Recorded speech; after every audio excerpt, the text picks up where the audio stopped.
back and think about what this policy actually looks like. Like, you're a woman, you've worked for 2 years learning how to be the best work you can, and then all of a sudden a man who hasn't been there as long as you, who doesn't understand the work, who's just simply worse at his job, appears out of nowhere and is now your boss. Like, that would fucking suck. Like, this guy does not know how to work, and now all of a sudden you have to report to him. Like, I think that's much more of an important impact than, like, the potential of the North Korean government appearing, or the North Korean army appearing. First argument in this speech, why this just results in worse people getting promoted, and then we'll weigh that in a second.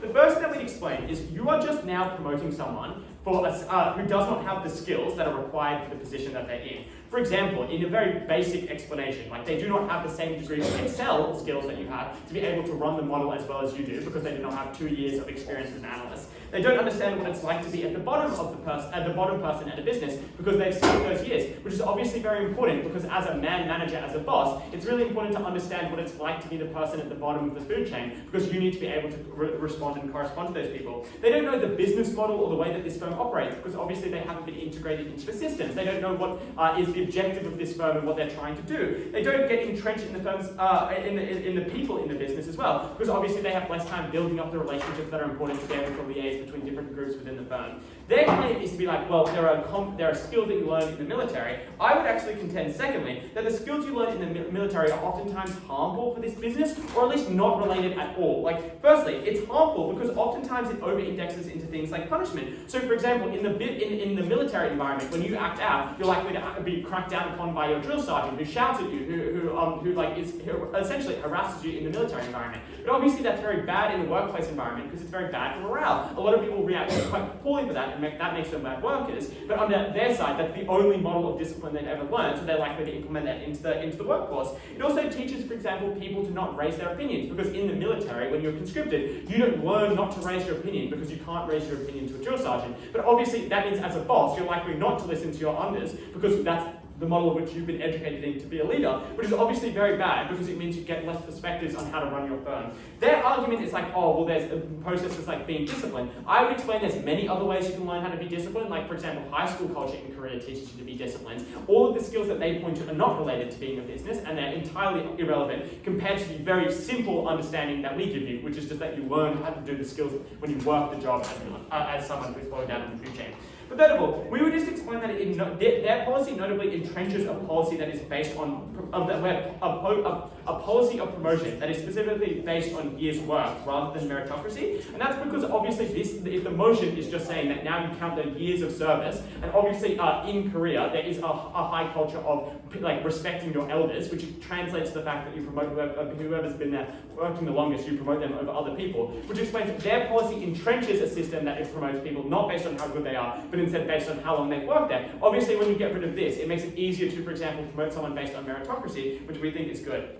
The final thing to explain here is just that businesses currently do this in a very irrational way for a set of reasons that do not actually respond to them making good decisions in the workplace. First of all, we would explain that there's a strong cultural pressure to support conscription in Korea that has been built out of, for example, the Korean War and has existed for the last many decades, which explains there's a strong culture to support people in the army, which explains why they over-index into promoting them even if they have not worked in this environment. But second of all, we would just explain these promotion practices are very sticky because, for example, it's hard to run back something that people have based their careers on, which is why it's very hard for the businesses to get rid of this promotion practices, even if it's bad for them or even if it's meaning that it's making their business less efficient. But third of all, we would just be explaining firms specifically are disincentivized from doing it because they don't want to be the first firm that gets rid of this policy, which would be very bad for PR. Which explains this policy, this decision by the courts is very good because it allows firms to make a decision that's actually best for them and circumvents a bunch of irrational, non-business reasons why they would not be making this decision in the long run. What are the impacts of this argument? First of all, we would just explain it makes teams on an individual level much less efficient. And that's because now the person who is the boss or gets promoted just has less experience than people who are working with them, which means they make bad decisions because they don't understand what to do as best as someone who's below them who's worked there for longer. It means you allocate work incorrectly because you never worked the 2 years where you first came out of high school where you were the first person in the job, which means you don't learn what it's like to be the person at the bottom and how they actually need to allocate their time. It means you don't understand the task as well as everyone else does, which means it's really inefficient for you to be the boss. which means the team is just dysfunctional and they're worse at producing like shareholder value. But second of all, we would just explain that it makes the corporate culture much worse. Like, could you imagine if you had to work with someone who's been there less than you, who does not understand how to do his job? Like, you would get really, really, really annoyed at your boss because your boss is an incompetent man who's just there because he's a man. It would obviously create a much more toxic workplace environment. That would mean you'd make less friends. It would mean you'd integrate less into the system. This is obviously very important because it means companies on a base level become much less efficient, which is obviously very bad for the economy. It means people make less money. It means that the growth rate doesn't go up as fast as it should, which is obviously incredibly bad in a context where career is stagnating and something that you should oppose.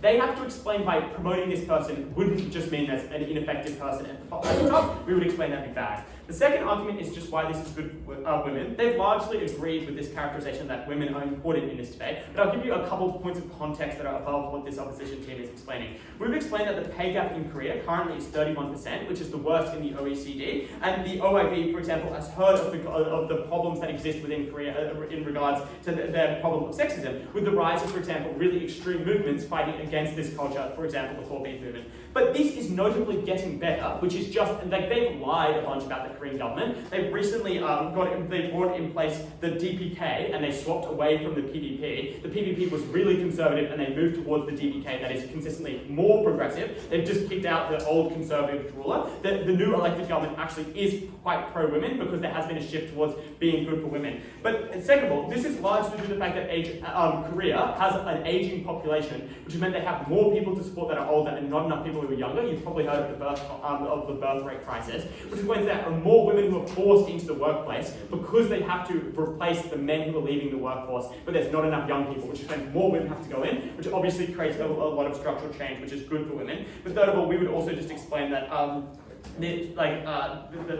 Western values have infiltrated Korea through the things like interconnection and culture, which explains that this is getting better for women. But obviously there are still problems that are important to resolve. Why is our policy better for women? First of all, the simple observation is just that they get promoted easier, because most of these firms do just promote based on time. Under our side, they get promoted. Under their side, they're promoting men who are worse at their jobs. Obviously, our side is better. But second of all, we would just explain it incentivizes more women when they're younger to go into the workforce, because obviously it's very disheartening as a woman that if you work for 2 years and you're at the same place as a man who didn't work there at all, which obviously means our side incentivizes more women to go into the workplace at all, which is obviously good for getting more women in the workplace. But third of all, it just makes your life in the workforce much better, because you don't have to get harassed by a boss who doesn't know how to do his job, that's just there because he's a man who got conscripted. But third of all, we would explain that our claim is cyclical. If you get promoted earlier, you can solve or help prevent problems that exist in the workplace by implementing policies that are better to oppose sexism. You can promote other women to replace you. You can, for example, treat women who are below you better, all of which compounds into treating women better.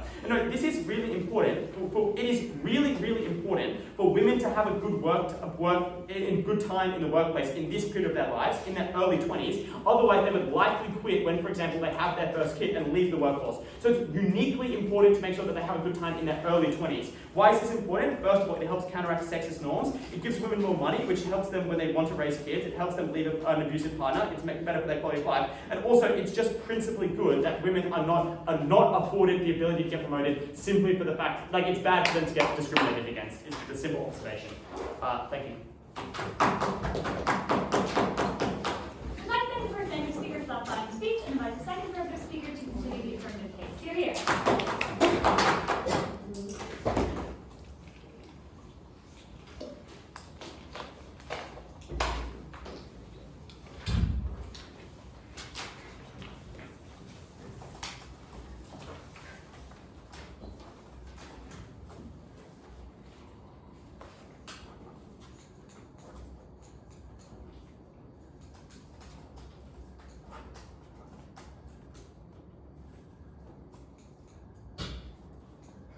Their best claim in this debate and biggest push at the moment is just that, under the status quo, men get rewarded for work that isn't practical. Work that is not actually relevant to their employer, and their employer goes out of their way to reward them for this work. The problem for this team is just that the problem is not that that this practice is discriminatory. Their problem is that the boss themselves is discriminatory. You might change the practice, but you do not change their boss. This is a team that tells us that South Korea has a large pay gap. There's a culture of sexism. There are right-wing movements within South Korea. So the question is, why would this change under the counterfactual? Then Ollie says, well, no, it's getting better and actually South Korea is becoming woke. The question I would have for you is, how is it so sexist, but also they're somehow making counterproductive hiring decisions that are bad for the business just out of patriarchal norms and whatnot? Ollie's preemptive response is to say, well, businesses are implicitly forced to do this because there is a culture of respecting conscription. We would say it's very unlikely they get peer pressured by other businesses. Decisions around hiring and promotions are overwhelmingly internal, and we would just say if the internal culture emphasizes this, that just means that it is so strong. But lastly, to the extent that the internal culture or external culture does favor conscripts, it's just unclear that would change under their side, right? Like conscription is and will always be a huge point of national pride and national culture. It means that South Korea stands out amongst the world. It means that they can stand up to their older, big brother that's bullying them, that is North Korea. It is every man within the country has to do this. This is a point of national pride. This is not something that they will stop caring about. Given that context, I'm going to start by flipping their best argument and explaining why this gets far worse for women, including within the workforce. The first thing we explain is that will be just a shift to there'll be less of an emphasis on time in the company when you do things like hiring or promotions, because there are such strong forces within South Korea. What does this look like? Firstly, it could just look like indexing on contribution to culture, which could just be code, for example, whether or not you go out with the boys. Secondly, it could look like how many hours you work, which would disproportionately disadvantage mothers who have disproportionate obligations at home in the house to their children. Or thirdly, it could look like indexing on leadership, which really often is code for confidence and assertiveness in the workplace.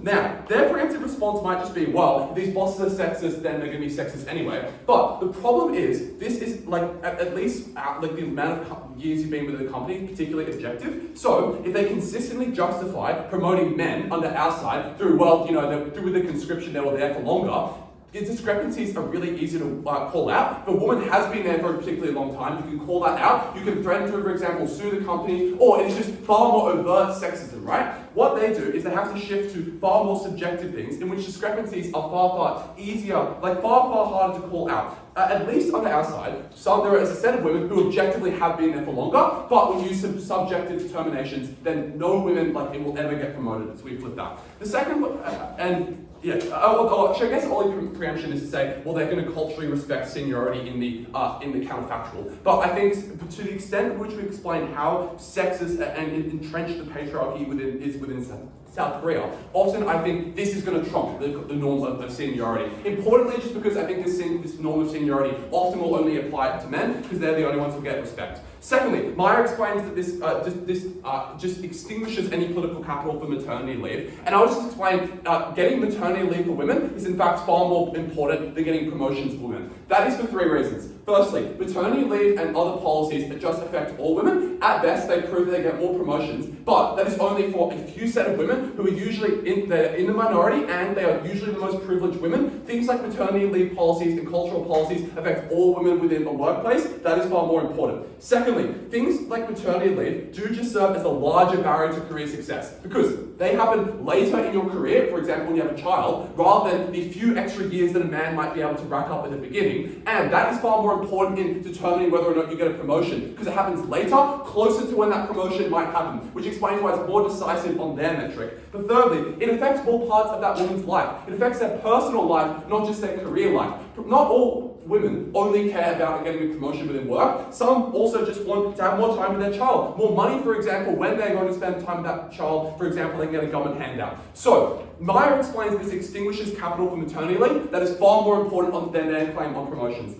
Lastly then, the third way we flip this argument is there'll just be backlash within companies. Men will absolutely resent this, which just means that women do things like leave the company early. They don't put themselves up for promotion. And women, in such a patriarchal society, will just feel internalized guilt, which I think is terrible and it's very, very bad. So, this flips their claim on promotions. I also think it flips their other claims. Ollie says that, well, under their side, there's a greater incentive to go into the workforce earlier. No, surely there's a greater incentive now, because if you know that men will get an extra 2 years ahead of you, you go go into that company earlier to get ahead of them. So we flip their claim, we get more women into the workforce earlier. And the second thing he says is, well, you're going to be harassed less by their boss under their side. No, obviously there's more backlash under your side, then you'll be harassed by your boss more. Not only will you be harassed by your boss, you'll be harassed by your co-workers. So we flip them on harassment, we flip them on promotion, and we flip them on going onto the workforce early. Secondly, let's talk about morality. We just say that people ought to be compensated for their labour. Ollie says this is not useful. Firstly, because you don't actually get networks or business experience. What he misses is, firstly, I think business is really just about coordinating logistics, which is exactly what you do in the army. And I just think the problem is they're still taking into account other work experience, right? Like maybe women haven't worked at that exact company, but they do just have 2 years ahead of the men in terms of having other work experience. Like we're not disproportionately advantaging the men. All we're doing is slightly leveling the playing field, given that women do have a 2-year head start. Maybe not in that company, but just in general. The second thing he says is, well, the military often teaches bad practices like harsh discipline. Do we really think men are going into the workforce and cracking out the cane in order to punish the, like that is a ridiculous claim. That's a truly ridiculous claim. People can transfer skills. They can take advice from other men, for example, who have made this transition from the military to the workforce, and that is fine. So, they say this disadvantages women, clearly it doesn't. Lastly, on deterrence.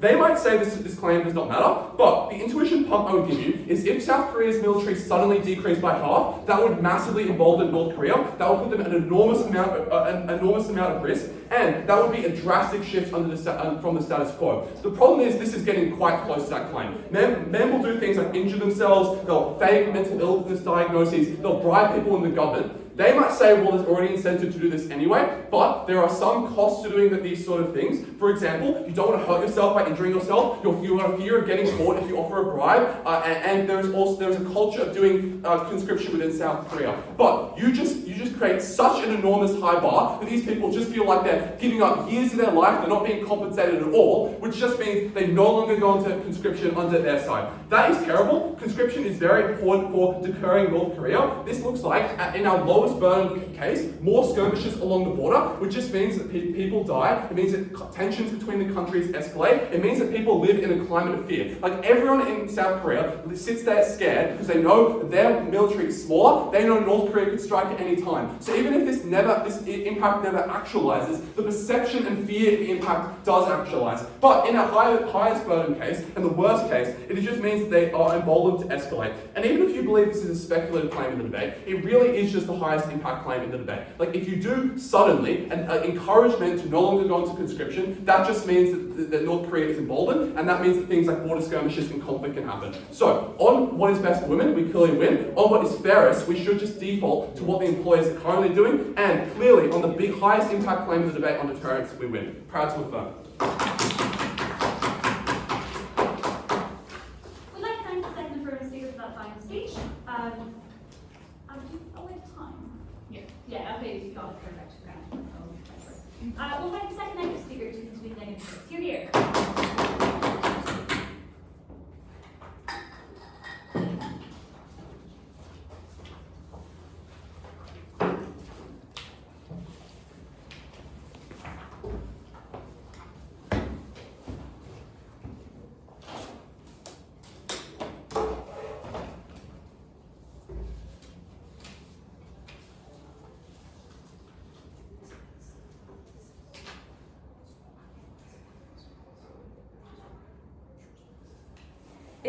If you show up to work one day at the firm you have been working at for the last 3 years, and you find out the man one desk over who's been there for 1 year, who's only just finished his training and is now consequently far worse at you than that job, has been promoted instead of you, you would be furious because this is obviously discrimination. And this is what half of the population in South Korea has been experiencing under a policy that is just unfair. Firstly on women, secondly on deterrence, thirdly on conscripts. Firstly on women, we explain that women get significantly more promotions, and this is a huge benefit. They have two responses. Firstly, they say the main issue is maternity leave. But firstly, for all the reasons they concede at first, this is clearly not a tipping point for maternity leave, because clearly fertility is a problem, which is why there's bipartisan support. Secondly, the left-wing government is in power now, which is why the maternity leave policies will pass anyway. Thirdly, the right-wing also cares about fertility because often they're incredibly pro-natalist, and they just say that conscription is a part of national pride. But I think conscription is actually deeply unpopular. I think it's been associated with a series of scandals, such as the BTS member being forced to be conscripted, which actually means it's not that popular. Secondly, and maybe this is a silly observation,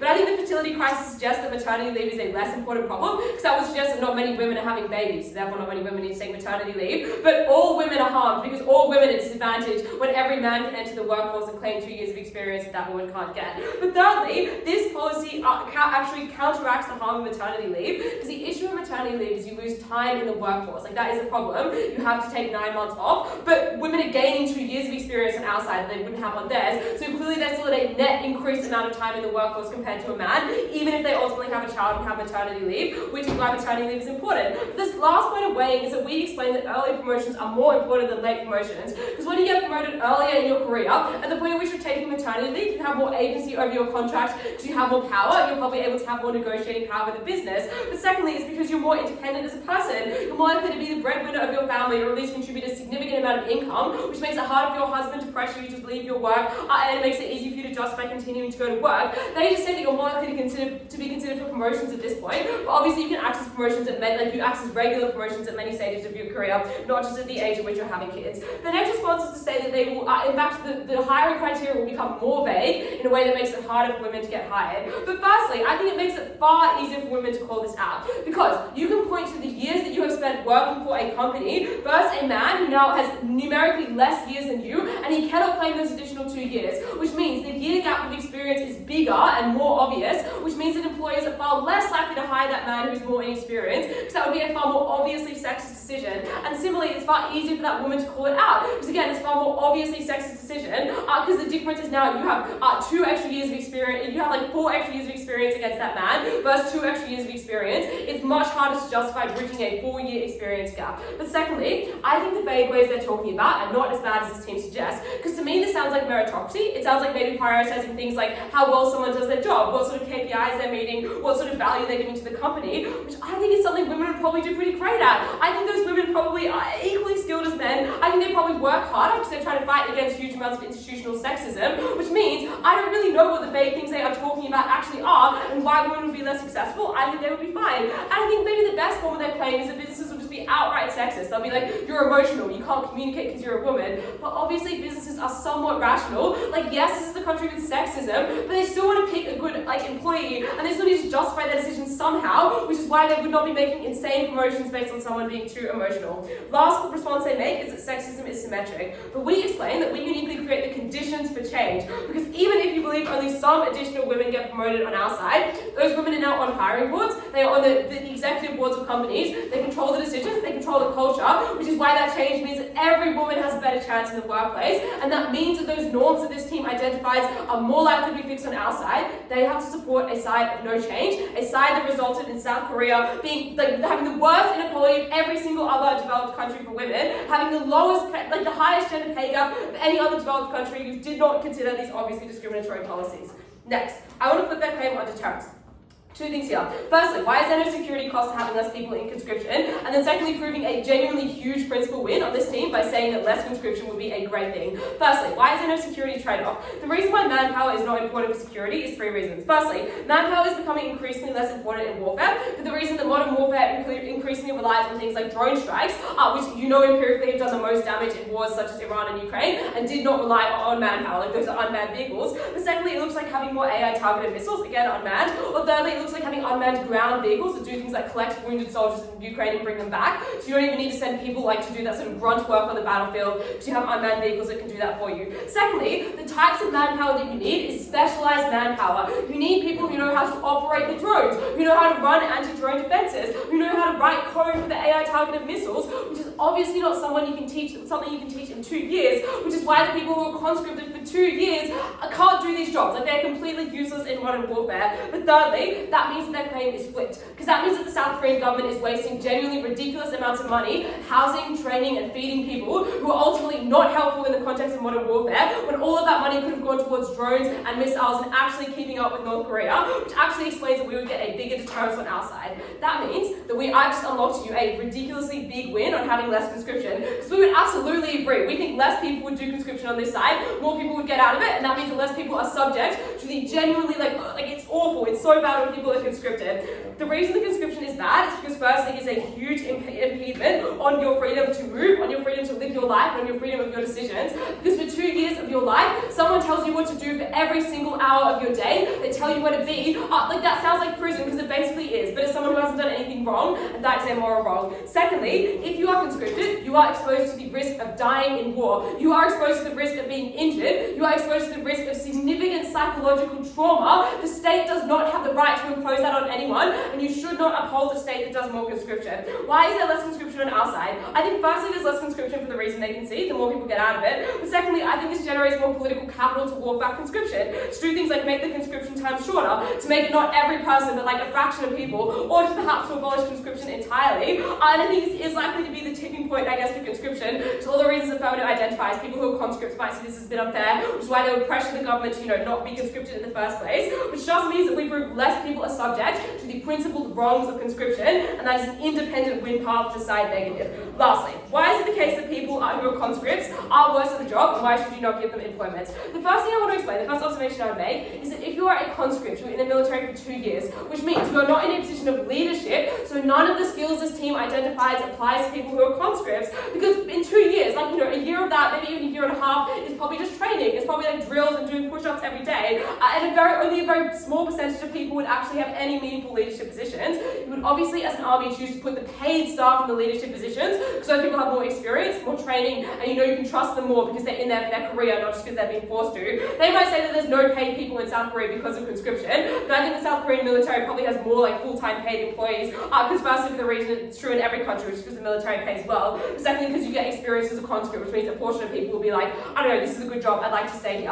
So what that means then is that the people who are conscripts and then go back to the workforce do not get meaningful skills out of their experience. They are not doing any logistics, they are not doing any teamwork, they are not doing any organisation, they are just following orders blindly, and that is a bad skill to have in a workplace. That is a skill that means you are not creative, you are not generating new ideas that actually would benefit your workplace and move things forward. That means you are not getting the measurable outcomes this team wants to talk about. So these skills are not important, but even if you don't believe that, we explain that all of these skills are not unique. You learn them at school, you learn them from being in the workforce. You should not prioritise someone who's learned them in the military. Lastly, they are compensated with money and accommodation. That's not a principled harm. Clearly riverside negative. We'd like to thank two NFL fine speakers by the third affirmative speaker to close off the substantive speeches for side affirmative. Jehiel.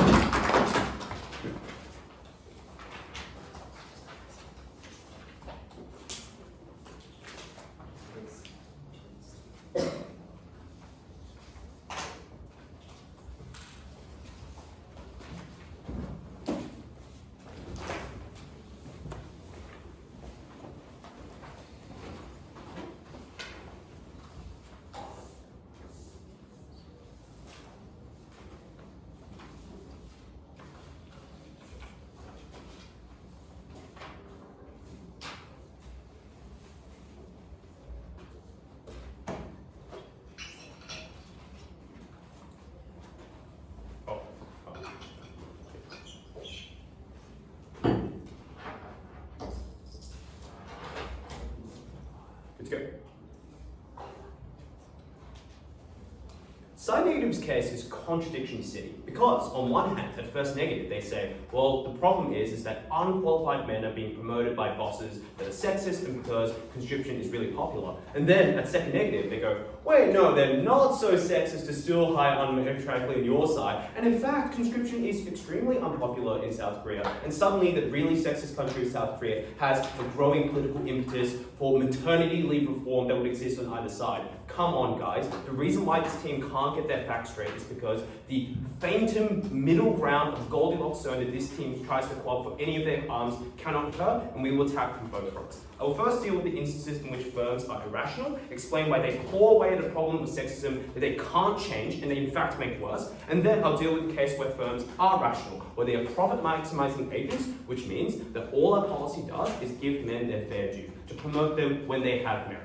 So, that's how we're going to win this debate. And then finally, I'll deal with economics on conscription. So, firstly, when firms are irrational, the first problem we identify with their claim, which is that this is used unfairly, is that the higher they set the imperative, the further they fall away from their ability to solve it. Because what you need to believe from this negative team is that these firms are so sexist that they're hiring male employees and promoting them when their work is unrelated or actively counterproductive, in fact, at times, and then magically, in their world, they suddenly care about meritocracy, and then they'll hire the best women. We explained that the problem is so overriding per their characterization that this is unlikely to be true. Now I will explain the ways in which we make this worse. The first is I will attack their very best claim, which is assuming they get more promotions. Why is the treatment to those women that get those promotions far worse? And why does it stunt their long-term career trajectory?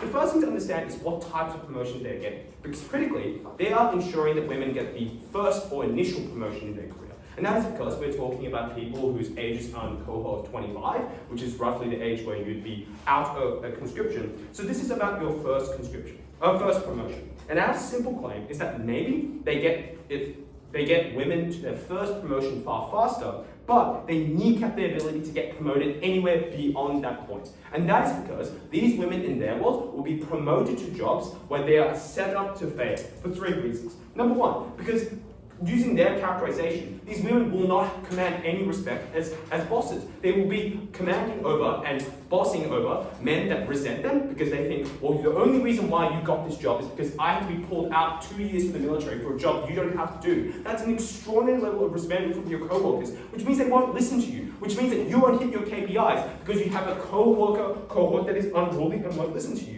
Secondly, for people who are at your relevant tier, they will sabotage you, they will backstab you. It's the same reason why affirmative action typically fails in workplaces, because people don't feel like you deserve to get there, which means that your chances of playing workplace politics to get the next promotion will be poisoned. Thirdly, you'll be promoted to the worst types of jobs, which is that you'll be promoted to the manager job that no one else wants. You'll be promoted over the worst teams. And then firms can say, well, we gave her a shot, but unfortunately she couldn't cut it. And that is the problem, which is they only get women a foot at the door, and then they go 3 squares back, which is why I think clearly women are worse in their world.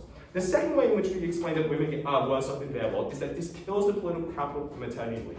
Now, we hear some responses from second negative. I'll deal with them now. The first is they say, well, there's unlikely to be much political space for this because apparently conscription in a country that is still officially at war with a nuclear power, conscription for that issue is apparently not extremely popular. Come on, guys. It is extraordinarily politically popular. It's so popular that Bardsley, at first negative, says it's so popular that firms are required to pay respect to people who work conscripts or people who work in the military. So, clearly, it's a live issue to care about veterans, and at that point, when you undermine them on that issue, you undermine their ability on other issues. The next thing they say is that, well, currently we have a left-wing government in charge. Yeah, the problem is that left-wing attitudes towards women and gender issues in South Korea is backwards and conservative, compared to where we ought to be. Obviously, there's a problem with sexism and it occurs bipartisanly.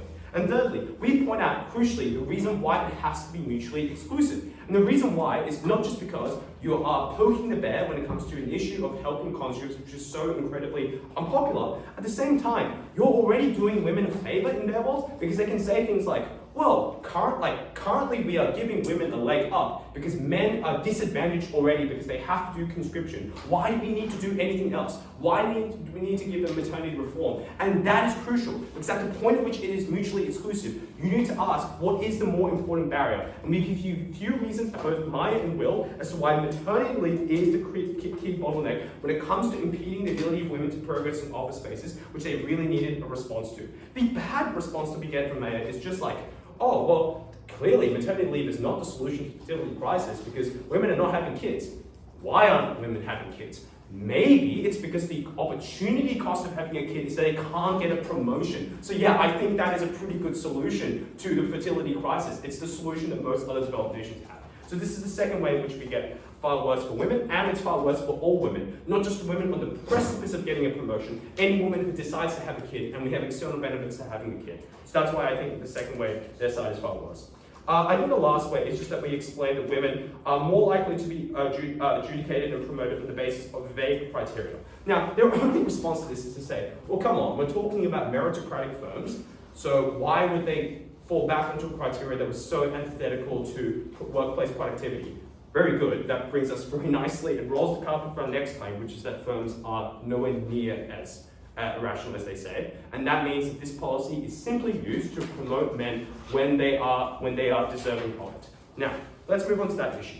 The key thing to understand is that their entire premise of their case presupposes that this policy puts men at a natural advantage. It doesn't. It corrects an underlying disadvantage. So the problem is not just that men have 2 years extra conscript work over you. The thing is that women have 2 years of actually working at the workplace. So give you all the reasons that Bardsley gives as to why that might be preferable. That would suggest that women already have a natural advantage because women have worked 2 years longer at that job. And that is good for us because one, if they are still not getting promoted in their world, that would suggest that it's because of such extreme sexism they don't solve. But secondly, it's good for men to be rewarded for the things that they might have, that might contribute and compete with that. The fact that, for example, they have led a team, the fact that, for example, they have led KPIs and things like that.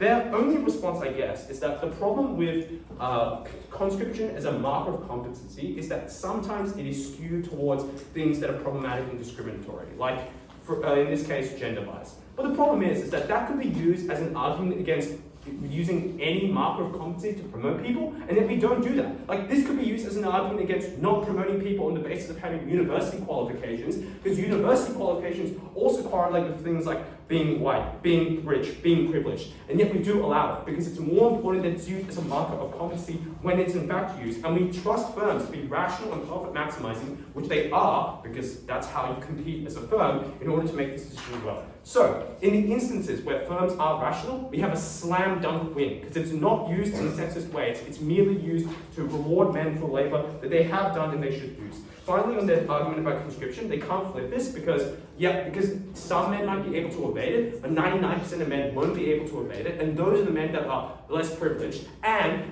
conscription is 10 times worse for them, because they get overworked, they get overburdened, and they are more at risk because they have fewer people to be sent and deployed to missions to. So you should care about the 90% of men that can't evade this, and that makes it so much worse, which is why we shouldn't encourage people to try each and any way to evade conscription. We are very proud of this.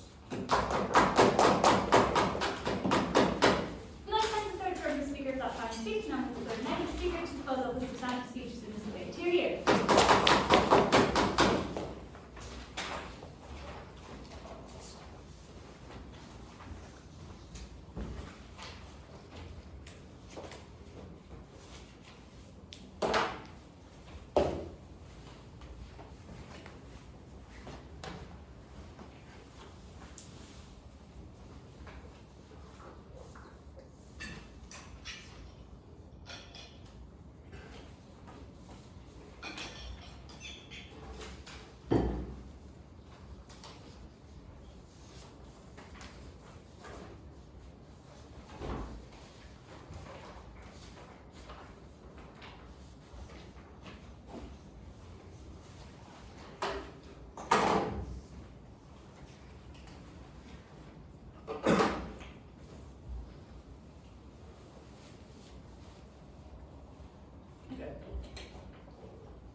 William says, imagine 50% less people in the South Korean military. I think that's pretty bloody good. Firstly, I'll talk about conscription, the quickest way to win the debate. Secondly, I'll talk about its military actually useful skills. Thirdly, I'll talk about opportunity for women.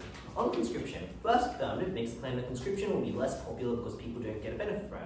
We explain at Mayor that this is a good thing. So when people see conscription as less popular, and when the men in Korea notably desert conscription themselves, conscription holds less capital weight. It means that over time, when less men are deserting the military and less men are going into conscription, these men see conscription as not a reason why they should be favoured over the women in their society. We explain why that is good structurally at fixing sexism, especially when Brendon's claim is that the reason why women's rights are so bad is because men see themselves as good uniquely going into conscription. We'd say more men disassociate with conscription when people can see conscription as not worth it and less prestigious and honourable. That is good. But we explain a series of other reasons as to why less people in conscription is good. We explain it's immoral. You're violating someone's personal freedom to be a pawn of the state. People get huge amounts of PTSD and trauma. But also generally when men go into conscription and go into an aggressive environment of the military where being a strong man is what gets you power, often means that people treat those in their life or worse around them. It means that you get more instances of domestic abuse and more people being awful in their lives. Their only claim is to say, what about deterrence against North Korea? One, may explain why manpower is not that important. But secondly, I would say deterrence is quite maximized. We already have a lot of soldiers. Japan and Korea has a collective defense agreement with Takehachi. The US and Korea have a collective defense agreement. It's very unclear that North Korea is necessary necessarily going to invade you. But I'll also explain that having things like more manpower and more people who are forced to be in the military who don't want to be because of conscription increases the chance of accidents occurring and flash points occurring, for example, someone firing a road shot over the border. So that explains why having more manpower can increase the chance of escalation and issues.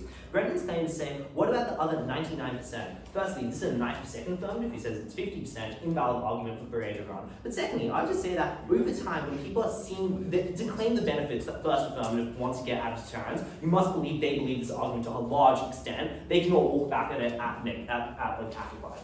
Secondly, I want to talk about, is military skills useful? Because notably, if you believe that these skills are just quite useful and make you bad at your job, it explains why one, their principle has no legs, but two, it explains why it would just be a bad way for firms to make hiring decisions. We explain very simply that work experience is not useful because the military is disanalogous to how people engage in their everyday life. When you're in a workplace, you have to consider things like the morale of your workers. You have to notably consider the presence of gender dynamics. For example, if you're a military commander, you have no women that work under you, whereas when you are in a workplace, you do have women working under you. But also we explain that things like when people are in corporations, you can't force someone to show up to work every day. You can't force them to do push-ups. You have to keep them happy and you have to keep them motivated. And the problem that exists is that is why in the military, strongman leaders are effective because they gain the respect of men. When you enter a more complex workplace environment with many more moving pieces, often these methods of leadership are bad and they result in you being worse leaders, which explains why they're getting worse leaders. The second claim is truly a bizarre claim, which is say that you're evening out the advantage that women have in the workplace. Firstly, their principle is fake. In these 2 years, you get things like money and you get things like prestige, you get things like accommodation. So clearly they are compensated in some way, shape, or form. But secondly, I'd say the reason why this is bad is you're giving them too much compensation. You're allowing them compensation to expand past just the work that they do and the money that they get, but rather to be a reason why they should be favoured broader into society. Brendon's response to this is to say people are always favouring arbitrary characteristics, but the problem with this is when you're favouring the determination of gender is particularly bad because it is inherent to who the person is, but also it's not simply a correlation thing, it's literally that only men could get conscripted, which explains why it's encoded at a very strong level where it's something that is just discriminatory and quite arbitrary.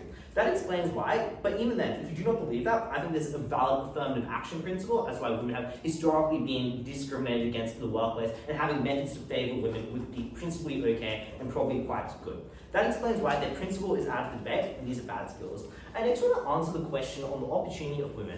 Brendon's claim is to say that what we're talking about is a set of irrational firms that are going to be sexist on both ways. The problem with this argument is it lacks nuance on how sexism works. Because I've explained that there are many firms that do have a profit motivation, but they have a prisoner's dilemma from reducing things like not recognizing mandatory service. Because the problem is, if an individual firm doesn't recognize mandatory service, workers would go to the firms that do. And the problem is that Korea is in a labour shortage, so individual bargaining power for individual workers is quite high. So when an individual firm would say and adjust their hiring practices and promotion practices to not recognize mandatory service, you get things like a lot of discontent in the workers, which explains why your firm is relatively disadvantaged to another. That is why when the courts are able to do a uniform change to the entire economy, you're able to resolve that prisoner's dilemma and allow rational firms that otherwise would get a lot of backlash that stops them from changing their promotion practices to do this, which explains why rational firms are able to promote on the basis of merit. But secondly, we used to explain that even if Korea has been sexist historically, there are reasons why they're still going further to support women and having policies that are good. Things like workforce shortages in higher firms that hire more women. Things like aging population and the ability to hire more workers means they can make workers more productive, which means that often you have to access women in your labour force and help make sure that they're enfranchised.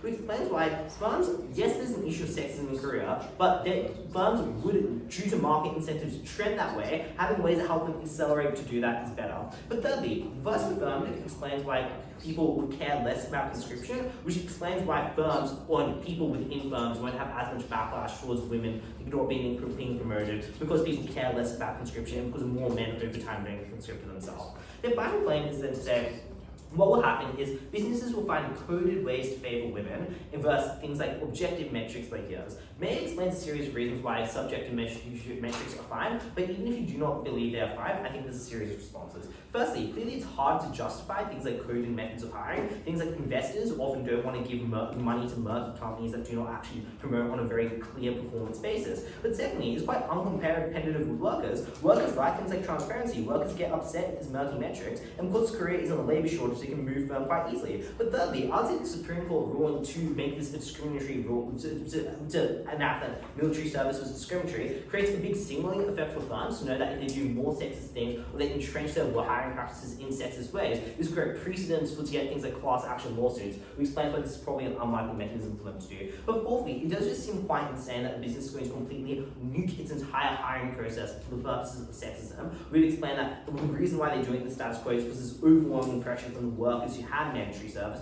to have that thing recognised. Their final claims are then to say that women are going to get harassed by people in their workplace, and this is going to mean that women are undermined. The problem with this is we explain that when more women are empowered, it becomes easier to address these issues. We have more women in HR, we have more women who are also managers. It means that they can help back people up in meetings, they can help provide support. But secondly, I just do not think they explain why people would blame the women for getting this conscription requirement removed, and I'm unclear whether they vent towards that way. We also explain there's other disciplinary measures that businesses can use if there are things like people not respecting people who are empowered and managers. Finally, they say that there's an opportunity cost for maternity leave. The problem is the economic drivers between maternity leave are very strong. It's the fact that Korea's economy is stagnating. It's the fact that they have an issue with labor. And the problem is that these are very large things that affect people on a very proximate level and people are very scared of. Which explains why it's very unclear why rejecting things like national service recognition would result in you having less political capital for maternity leave. I don't think this team explains why they match one-to-one. But we also explain why the far right in Korea is just not powerful. Things like the DPK is empowered, polling at over 65% in the election. I also know the judiciary in South Korea, as evidenced by this motion and then ruling this down, is becoming more left-wing and more progressive. We explain why I think even if they prove backlash, they don't explain why this is a tipping point. But finally, people just do see their aging parents and want the economy to start up. They want to have returns on their investments. People want to do good economic policy. At the end of this debate, we win on conscription, a freebie they give us, and we win on everything else.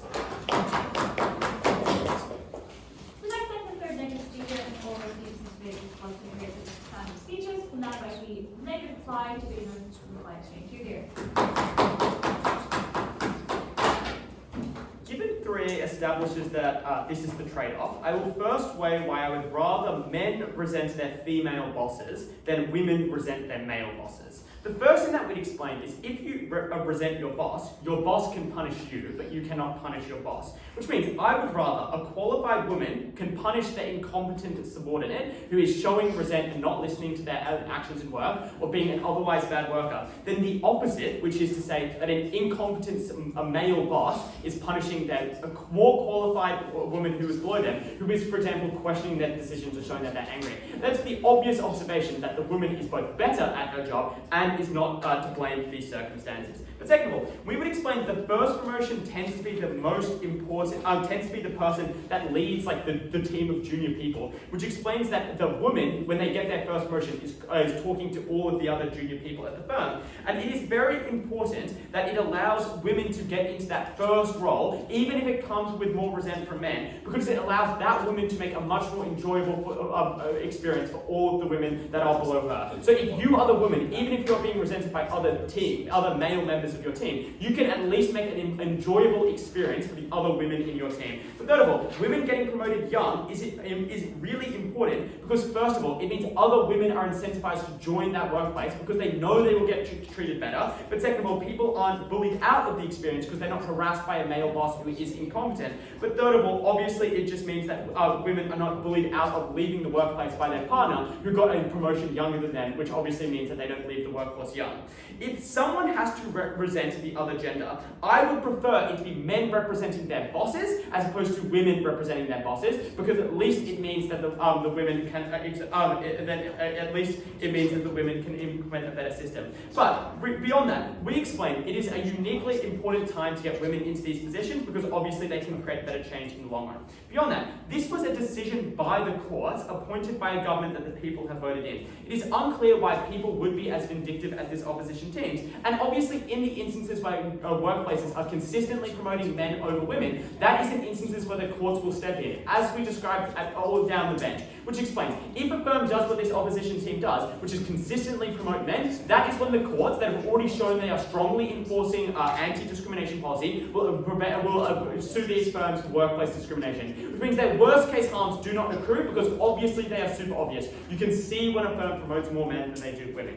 Secondly, who promotes better candidates? Like, honestly, what skills do they get in the military? Like, the only real example they provide us is logistics, which we rebut. I still don't get what those skills are. Like, you do not get any logistical skills as a conscript because you are the bottom person. You're not doing any logistics. You don't get anything other than discipline. In fact, you're told to shout at people below you because that's what happens in the military. We contest you don't have the most basic skills to work in this area. You do not know how to use Excel. You do not have experience talking to clients. You do not understand how to work because you've never worked. I don't think they mechanize at all what these skills are. If they try and do it at 3 at neg reply, that's way too late. 2 observations result as a result of this. First of all, their principle doesn't work. People without uni degrees are disadvantaged and they cannot pay for them. That does not mean we should promote them because they do not have a uni degree, because they were disadvantaged by their gender or their social condition. Our claim is that you should promote who's better at your job, which corresponds to who has been there longest, which turns out their principle doesn't work in this debate. But second of all, holy shit, these businesses aren't going to work because you have some idiot who's in charge of the team. Like, why should you weigh the business efficiency as the most important thing in this debate? Literally everyone in the society consumes goods and services. Insofar as the team that is producing those goods and services is less efficient, it means the prices go up for everyone and everyone's quality of life is worse off. But second of all, when the economy is struggling, people tend to resort to radical policies. They would like to blame someone, which is exactly why you start blaming women who have now become a larger part of the workforce, which creates a lot of the problems they described. But there is just also a principle of meritocracy in this debate. Like, these teams will fucking suck. Time. The next 1995 outline speech from both the amplified plus of debate as a whole. Here.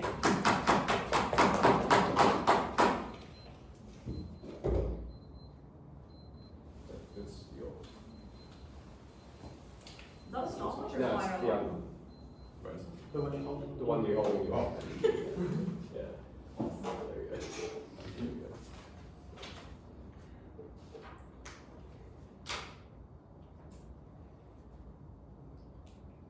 This negative team is incredibly contradictory. At first they say that South Korea is very patriarchal, that it deifies conscription, and that firms make actively counterproductive, tiring decisions that are not in their best interests. At second they say maternity leave would happen anyway, the government's left wing, conscription is unpopular, actually everyone hates it, and that businesses are rational, so the alternative would not be worse. The thing they pivot to at third is that they would only do this to conform to peer pressure. But we explain that hiring decisions are internal, not external, and that their characterization suggests that men want this, but the same people still work at the company, the same men are still shareholders, the same men are still bosses. Ollie says these are not useful skills. But if firms are rational, they only reward men for the parts of conscription, the skills they learn in the conscription that are useful. So you don't need to believe that all the skills they learn are useful, but you need to believe that firms would reward the men who have spent more time doing those skills. Things like spreadsheets, things like logistics, things like organizational work. If you don't believe that response, then you believe that these firms are irrational. That under the status quo, they are making decisions that are not in their interest, that are not productive, that are not maximizing the profit for their company because they are so patriarchal. This team cannot have their cake and eat it too. Either firms are rational, they're making good decisions, they're picking the right skills, or they're irrational, in which case we flip their case in 3 ways. The first case where we flip their case is that this comes at the cost of maternity leave. They say maternity leave would happen anyway, but we explained that this is actually very controversial from Maya because it is a large departure from the status quo. Also, even if there are some maternity leave policies, we create more political capital so that they get better. Maybe they get bare bones ones, but we get meaningful ones. And their weighing on maternity leave versus promotions, importantly, only applies to the women who actually get the promotions, which is only few women, which is only privileged women, whereas maternity leave affects everyone and affects everyone in a far more fundamental way. That's the first way we flip them. The second way we flip them is that they'll change the criteria to more subjective metrics. And they misunderstand our claim. They say, well, you can call this out at least because you have 2 extra years on the men. But the problem is that is no longer the criteria. That is no longer that is no longer a basis for calling this out. The third way we flip it is to say that, well, this creates backlash and hostile workplace cultures. They say at third that they won't end up blaming the women, but we set up very clearly that the men feel like this job is theirs. They feel particularly aggrieved because they feel like they're worked very hard in the military and it is so central to their culture. And they reply, they try to weigh why promotion is more important than backlash, but Firstly, we would explain that negative backlash cultures affect far more women, more than just the women who get the promotion. And secondly, we would say a female boss could punish a worker, but they can't do so without hurting themselves. They do things like leave the company, which means that maybe they get the first promotion under your side, but they never last long enough within this toxic culture. They can actually climb up the ranks and truly have an impact. So if you believe Ollie's weighing on getting to the higher start point, you ought prioritize women staying in the workforce under our side rather than leaving early under theirs. Lastly, on deterrence. I think it's pretty telling this team tries a K-shift at third neg because they no longer have confidence in the win path that they set up is the most important in the debate. I would note, firstly, we say at third affirmative, this is worse for those who remain. Those who remain are understaffed, they are overworked, they are more at risk. They try to say third negative that we said, oh, it'll be a 50% reduction. No, that was an intuition pump to say it would be bad if there was a 50% reduction. It actually was. I said the words intuition pump. She's nodding. And secondly, just on a point of weighing, South Korea in general is more important than just the conscripts. And I think this is an important panel. The way that they try to explain that conscription is bad is you might have PTSD and trauma from war. That only kicks in when there is war, when there is a threat from North Korea, when there are border skirmishes, and in those instances, it might be bad if some people get PTSD and trauma, but it's worse if South Korean towns get blown up, it's worse if people die in border skirmishes, it's worse if those things happen in the first place because there is no deterrence. So clearly we win on conscription, and on the most important issue in the debate, we do just flip all of their claims on women. Proud to affirm. We'd like to thank the amplifiers, our fine speech, and for a great debate. Alright, thank you everyone. This was a very good debate. I think those reflected in the speaks. It was very enjoyable to judge. I think we both enjoyed it very much. We had quite a similar read in the sense that this was a close but clear debate, but we did, in the end, give it to side affirmative. I broadly agree with some of the affirmative critiques of the negative side, which are along the lines of, you guys make some claims at first that are kind of walked back at second to respond to various affirmative claims, particularly those that are about how entrenched patriarchy is in South Korean culture. And there is a difficulty in having your cake and eating it too with some of those responses, which means that your ability to respond is a little bit damaged. But we will go through this a little bit more detailed way by going through clash by clash. So the first thing we'll discuss is the sort of promotion of men, both pre-court decision and post-court decision. The second thing we'll discuss is women's rights, sort of in terms of promotion, but also in terms of maternity leave, both of which got some level of attention. And third, on the deterrence point, which I think gets sort of dealt with more as the debate goes on. On the first, in terms of promotion of men pre-court decision, I think the first question is just, are the skills that are being indexed on legitimate? What we hear at 1A is the conscription work is a legitimate basis for the award, that you should promote these people because they deserve it, they spend time on it, but also because a lot of the experience is in fact transferable. It is things like logistics, management, organizational skills, and often these things are in fact very measurable. You can be promoted to different ranks in the Army or Reserves, but also you can have different tasks or projects in the Army, all of which are very meticulously measured. What we hear at 1N is that you are promoting people who lack the skills for the position they're in. They might lack the Excel or tech skills, they haven't been involved in the food chain of that firm, they don't know the business model, they don't know the objective of the firm, and they're less entrenched in the industry. What we hear at, I believe, 2N is that the time that you spend in the military for 2 years is short enough that you do not in fact gain many skills, that you are not likely to be promoted and therefore not likely to be very, very experienced in leadership, etc. The second claim, I think, is not entirely responsive to the material they have about organizational skills, logistics, and management, nor to the fact that projects could still be things which are meticulously measured and comparatively better than the projects of other parts of the Army. So even though I may accept that you might not be promoted or have a leadership role at the point where you only spend 2 years conscripted in the Army, I do still believe there are comparative skills you might gain from 1A that are still outstanding. On the material in 1N about promoting someone who lacks the skills for the position that they are in, the question I have by the end of this point is, then why do these firms promote them? Like, if these are people who don't have the skills, don't know the firm, don't know the bottom line, why are they currently being promoted by those firms? Why are they picking kind of the worst people who just can't do the job and picking them to promote instead? And this is, I think, it will feed into the next thing we will discuss, which is kind of, does the sexism go away? But I think does paint a slightly unreal picture of how these firms make decisions about who they promote, because either they are just so sexist that they would take any man who's been in the military, even if they lack all of the skills to do the job well, or they are perhaps doing what AF is hoping for, which is a reasonable mix of you take what they have, and you take the fact that maybe they are, for other reasons, people you prefer because you are a bit sexist or because you are very pro-military, and you decide to promote them over women who have been in the firm for longer. But I think the version of how these firms think that we get from first negative is a little bit unreal in terms of why they would choose to promote these men, but it would go away at the point where they changed the policy in this manner. The second thing in terms of the skills themselves that are coming from the military useful that we get in 1N is that they're probably either harmful or entrenched based on just years of service and not of merit. So if they are harmful, probably you get an over-indexing of things like punishment, teaching people not to raise their opinion. I think later on the neg bench we get the sense that you might literally just be taught to kind of obey rather than having any independent thought of your own. All of these things might be quite harmful if you're entering a workplace and harmful for a position of leadership. Or if it is just based on years of service and not based on merit because of respect for elders, that is also bad because these people have not really put in the work and they're not the best for the job.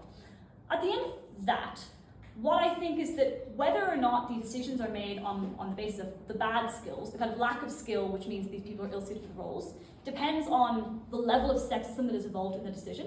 I do still think 1A has pointed out some things which still stand, which is you will have some level of logistics, some level of experience, some projects which can be comparatively more efficient than the projects of other people in other bits of the army. So there are some skills I still think are there. And then the question of do these skills and does the lack of skill, particularly in the workplace, weigh against whether you promote women who've stayed in the workplace, really comes down to the second question we'll address here, which is does the sex itself go away? So, from one end, we hear that this will be done irrationally, or it is done irrationally in the way you promote people right now, in the sense that there is a strong culture of support for conscription post the Korean War. Promotion practices are very sticky and it's hard to run them back, and firms are disincentivized from doing this because they don't want to be the first policy to get rid, or the first firm to get rid of this policy. I think the third reason is solved by what you're standing for, solved by the court decision. No one has the first mover disadvantage here. I'm not so sure about the first two.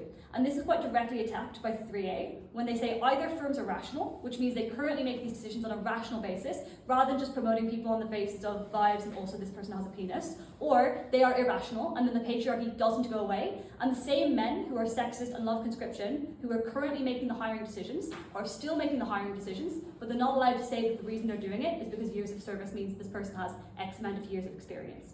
And that is where 1A and 2A then push. You're going to have metrics that are vaguer and less clear to justify the exact same decision that you would have made anyway. So I think there is a question for neg of where and why you change the hearts and minds of people who are currently making hiring decisions, because the policy means that the court decision means that you can't promote them on the basis of they have spent these years in service and they have an equivalent amount of experience. But that doesn't mean that you change the minds of the people who make these decisions, such that they no longer think those people are experienced or are good enough. 1A is the one who brings up there will be vaguer metrics. 2A articulates some of what those might be. So perhaps you say it's contribution to culture. So that might just mean do you go out with the boys for a pint after work? Are you liked in a way that maybe is more likely to be true of men? How many hours you work, which is probably going to be discriminatory towards mothers or women who have more obligations in their home to their family members, or also just leadership, which is often just code for assertiveness and confidence. I think 2N pushes back with a different conception of what those metrics might be, which is they could be quantifiable things, it could be things like merit, it could be things which are going to be good for women because they can prove that they are good enough, they work longer there, they know the firm better. I think there are two problems with that response as compared to what has been said by Affirmative already. The first being, I think that while it would be good if merit was what was used instead, this is somewhat assertive and I think a bit unresponsive. But the second problem is it relies on a conception of firms that I think unfortunately isn't proven, for the reason I've said that the policy changes, but it's not clear if hearts and minds do. And if it's the case that they were irrationally making the decision to start with, then they'll irrationally make decisions as it goes forward, which means AF are more correct about the kinds of metrics that are likely to be picked up in the future. Or if they're rational to start with and they're going to be rational in the future and switch to merit, it's not clear if the problem is as big as you say. So I think the big issue for you guys here on this issue is that the problem you set up relies on an irrational sort of firm, but the solution you set up relies on a rational sort of firm, without an explanation as to why the firm switched from one to the other. So I think you need a clearer conception of how that actor works under both worlds and why they work that way. Absent that, I think they're able to attack you on this and ultimately end up winning this particular issue, suggesting that probably the same amount of men get promoted in this way, and additionally women might suffer as a result of the fact that these metrics are going to be more sexist than the previous ones would have been. So I think AF wins the how men get promoted clash here. Secondly, on women's rights, the first thing here is the likelihood of promotion, which I think follows what I have just said. So for the reasons I have just said, AF I think sufficiently proves that it's actually quite unlikely that there is a substantive increase in promotion for women. So at the end of the debate, I actually don't think women get many more promotions which are good for them. The second issue here is, if they are promoted, what kinds of promotion is it going to be? So by the end of the debate, both teams agree that it's likely to be early career only, or early career primarily. In 3A, they say maybe neg is going to get women to their first promotion faster, but they're probably going to be promoted to jobs where they've set up to fail, based on the conception that these firms, if they are irrational and if they're sexist, will continue to be irrational and sexist. And that means they'll roll over men who resent them and don't want to listen to them because they've sort of been advantaged by not having to be conscripted and now been, they've now been promoted because the benefit that used to exist to these men has been taken away from them. Secondly, men who might just actively backstab you, the way that people often do when affirmative action is introduced in workplaces. Or thirdly, they'll just be promoted to doomed to fail jobs, like the worst teams, the worst management positions, and firms use that as an excuse to not promote them further because they claim they gave them an opportunity and they just couldn't cut it. What we hear at 3N, firstly, is that this is actually, South Korea is a very competitive work environment, which means that if it is the case that you are in a pretty sexist firm and you're only promoted in sexist ways, you could go elsewhere. I think this is good, although I would have wanted to hear it earlier on the neg bench, because I think it is maybe teetering with being a little bit new, and it would be useful if it had come out earlier. But the second thing is, I'm not certain that firms are any less sexist, or that the other firms are going to be less sexist than the one that you are currently at, which I think falls under the similar problem I flagged already of your conception of firms and how they change and why they change is a bit unclear on the negative side. So if I'm not clear on why other firms are less sexist, the fact that you could go somewhere else doesn't mean that somewhere else is better. So it's a good response, but needs, I think, that clear conception of how the firms work and how their opinions change in order to be a very, very effective response. Never reply, we then hear, the reason that early career stuff is very good for women still is because they are at least the boss, so they can punish the subordinate. The first promotion is the most important because they get to lead junior people, they can get the first role, even if it comes with resentment, they can at least help younger women on the team. But also, they can help other women be incentivized to work there, not be bullied by a male boss, not be bullied out of the workforce by a partner who otherwise would get a job younger, etc. It's generally, at least they have a position of power, they can make things a bit better for women and they can make things more productive overall and more likely to stay in the workplace. The AF reply responds to this by just saying these women will be miserable and set up to fail per the kind of analysis that exists in 3A, so probably more people just leave the workplace at the end of the day. I guess at the point where I am not super convinced more women get promotions anyway, this is a subsidiary clash, but I am relatively more convinced that AF shows that you might get these promotions, and I believe that you might be able to do some good from those promotions, as the last few speakers on NEG suggest, but you are ultimately going to be more likely to leave at the point where the environment is very hostile and you resent it. So maybe you do get the job, but you leave the workplace earlier than you otherwise would have, and that's itself quite bad. So where these promotions do happen in the early workplace, I think ultimately the women involved are quite unhappy, and they probably leave a bit earlier than they otherwise would. It's a little bit difficult to actually weigh up then what we care about and the impacts there. So maybe women get the job and they make it less miserable for younger women until those women themselves get promoted, but also they don't like it and they leave themselves. This actually seems like a place where it's not clear why either of those benefits are more important than the other. So I think some level of weighing between those two explicitly might have been quite helpful. Otherwise, I think both of you get maybe a claim as to why the early promotion stuff is good for your side / bad for the other side, but I'm not sure it's super decisive. The final thing is on the maternity leave material. I think 1A does introduce a fairly solid reason as to why they think maternity leave happens on their side, but not with this decision, which is that what is happening in the right wing right now is they are sexist, they don't want to support maternity leave, but they're also not blind, so they want to fix the crashing birth rates. And the problem is this damages the political will for dealing with this, because conscription is a massive source of national pride and it asymmetrically harms men. So there's no desire to, at the point where you remove a benefit further that was kind of mitigating that harm to men, there is no desire to give an asymmetric benefit to women in addition to that, which means that the political will to introduce more maternity leave, where you otherwise might have in response to cratering birth rates, is not there. And that just means that the right wing are much less likely to do this. There's a line of response from negative, which is left-wing government is currently in power, the right-wing government are very pro-natalist, so they might end up doing this. If birth rates are cratering as well, maternity leave might not be that important. On the first two, I think that the right wing are pro-natalist, so they will do this. Doesn't quite engage with what 1A has said, which is the right wing won't do this at the point where it interacts with their desire for conscription differently. And I guess 2N suggests that people are not that pro-conscription, but this I do think contradicts 1N, so it's not really creditable in that respect. The material on the left-wing government being in power now, I think if that is going to be what you're going to hang your hat on, might need a bit more analysis as to why that is sort of the likely manifestation of this. Left-wing government is going to do this now, so it's not an issue. Otherwise, I think that it's not too effective as a sort of one-liner response. And then I think the response that comes out of 3A to this point of birth rates are creating maternity leave doesn't matter, which is the reason they're creating is because people don't have maternity leave, is also quite effective. So at the end of that, I do also think that there is a claim that AF are able to win on minorly here on maternity leave, which is you might have gotten it, you likely now will not get it.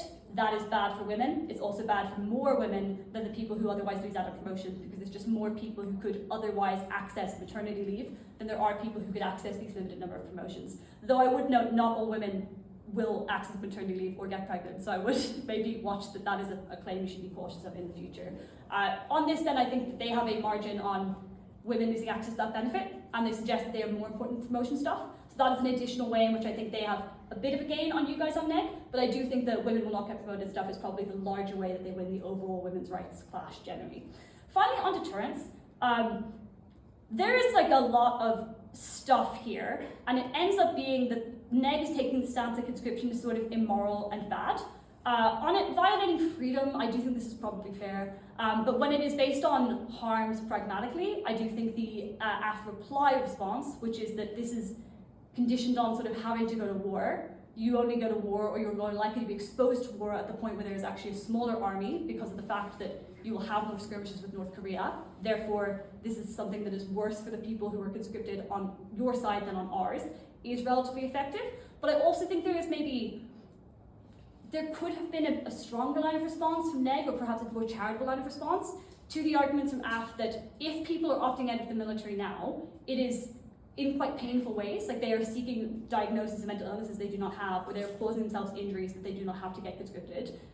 Or I would have maybe responded to just suggest that they're claiming quite extreme things will happen purely because you cannot get promoted anymore, which also seems maybe a bit bold. Letting them have that, even though I think you're correct to try and be like, good, no conscription is good, maybe is not the best at the point where they have sort of practical impacts hinging on that.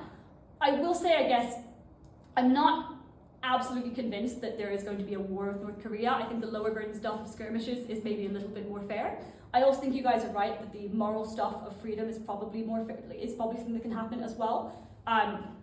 There's stuff on PTSD and trauma being contingent on conflict and something that happens more on your side than theirs seems like a good response, but ultimately I think the practical stuff of what is really likely to happen is a bit messy and not super proven on either side. I would marginally say I buy your principal stuff, but would perhaps like to hear more on it, more weighing on it as to why it is more important than women and then promotions and stuff. If you're going to accept that it's sort of intractable and the society will not change, I think that you probably want to go in on why that is the most important. Additionally, I would say, since I think their reasons for why conscription decreases are actually quite weak, having some positive reasons of your own for why conscription decreases would be helpful, so that you're able to claim that in a stronger way. But broadly, I think it is not a bad strategy to go to conscription bad, so less of it is good. I just think you maybe want a slightly stronger pathway to that, and then a stronger defense of why that is more important than women, either because fuck women, men are more important, or something about the number of people, something about the degree of harm, etc. So I think there's a pathway there. It's not fully fleshed out. Probably you're able to claim it very marginally over them in terms of the principled stuff, but I think it is not ultimately more important than the material about what actually changes in society, and therefore what changes for women's rights. On the first two, I think AF a clear win. On the last, I think you guys probably have a narrow victory on them, but not by enough to deter the other stuff. So that is, I think, how the debate ends up playing out. Although I do think it was very good, and I do think that it was close, so I would be pretty heartened going into day two, and hopefully, hopefully, even though it's quite late, you guys are feeling good about it and not bad about it. Thank you.